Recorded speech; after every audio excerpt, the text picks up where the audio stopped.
Bismillahirrahmanirrahim. Assalamualaikum warahmatullahi wabarakatuh. Saya Zamrus bin Omar Rashid dan isteri saya Fatihah binti Omar. Hari ini merupakan majlis persandingan anak anda saya yang sulung, Muhammad Khairul Syazwan bin Zamrus, di Dewan Masbidah Kompleks Mais Jalan Meru Kelang. Alhamdulillah semuanya berjalan dengan lancar dan sangat baik sekali.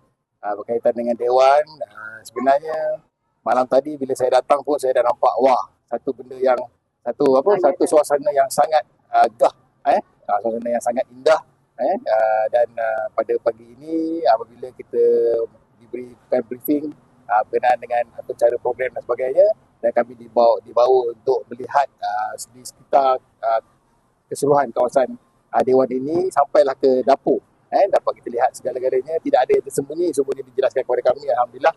Dan atur cara untuk program hari ini adalah sangat lancar dan sangat baik. Kebetulan pula tetamu yang datang juga hadir ramai. Makanan sangat mencukupi dan sangat-sangat berpuas hati lah. Sebab rakan-rakan saya, saudara mara yang hadir, bila keluar tadi, bukan saja memuji suasana, tapi juga memuji makanan yang sedap.